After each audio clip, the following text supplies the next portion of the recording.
Hello, everybody. Today we're going to be talking about rent control. How much and how often can landlords raise rents? What about for new buildings that are exempt from rent control? What is all of that about?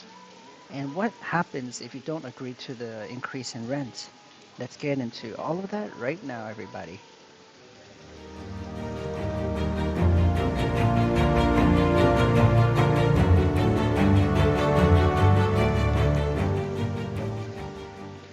So let's get right into the material. So first of all, in Ontario, the government protects tenants in many ways. They want to make sure people have a place to live. So Ontario has set a limit of 2.5% of rent increases in 2023. In 2022, it was 1.2%. So you just have to kind of look at the, you know, um, every year what it's going to look like. But let's say right now you get a place for 2,500, and then in the future, they, you can see your rent go up to this. And the limit is different year to year, but it won't be far off from inflation. As you can see, it was lower in 2022 because we weren't completely out of COVID yet. And uh, this was set in 2021, but for 2023, you can see inflation's higher, so they expect landlords' costs to be higher, so they allow landlords to raise more rents, um, and things like that. And there's less help offered for COVID, so the Ontario government is trying to play a fine line between free market and people just not being able to afford a basic right such as housing and renting somewhere to live. How often can landlords increase rents? Every 12 months after the last legal rent increase or after the tenant moving in. And you must also give 90 days notice. So let's say you rented today, December 6th, 2022, which is the date this video was made. They got it to 90 days before. So that's going to be September 6th. They got to tell you, hey, I'm going to raise the rent on December 6th next year. And then if you want to stay, you can go ahead. If you don't want to, if you don't agree, you can give them your notice. So let's say the landlord gives you this 90-day notice. And if you want to leave, let's say a year from now, then like I said, it was September 6th, right? And then you will have to give them the notice on um, October 6th that you're going to leave 60 days before the rental period, which ends on November 6th. Okay?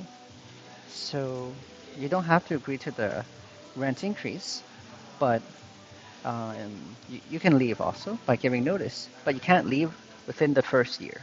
Okay? So now let's take a look. And every year they can do this. And however, let's say there are some exceptions, okay?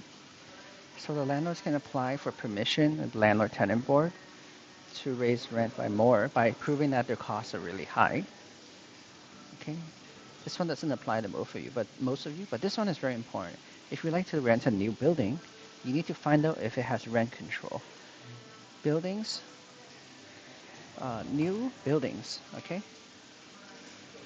that are occupied for the first time for residential, um, after November 15, 2018, built after November 15, 2018, are exempt from rent control. So what does that mean?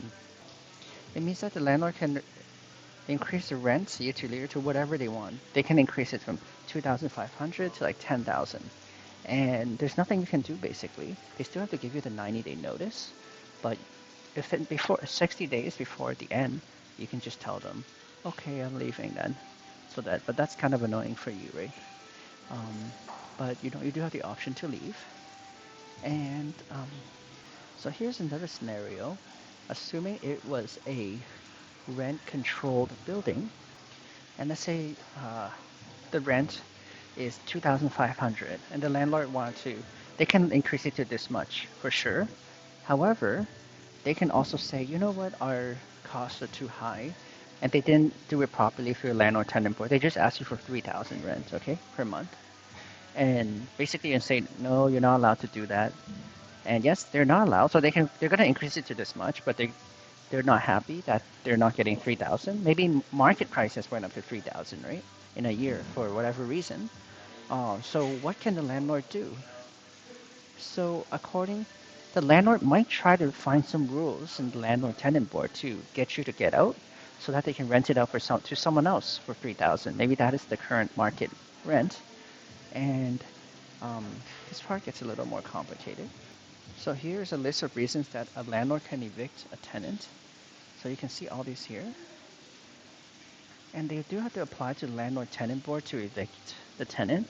And there's a backup of around 9 months right now, but in the future, it might be shorter. So even if the landlord wants to get 3,000 rent and evict you for whatever one of these reasons, then it's going to take a while. But all of them, one of the most popular one is this, repairs or renovations. They just say if they're going to do some renovations. So I'll click on this here. And the minimum notice period is different for everything. So maybe they can talk to you about the rent increase. If you don't agree, they know you're not going to leave. Then they just give you a 120-day notice. They do this N13 form. So that's one way they can kick you out. And then they have to prove that they were doing renovations to it. Let me show you some other ones.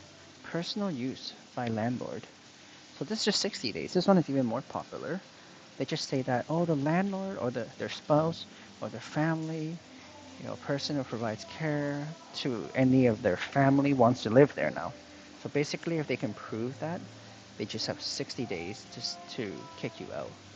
So, of course, you can dispute it. You can say, oh, they're just saying that their mom is not really living there, or they don't really want to move in.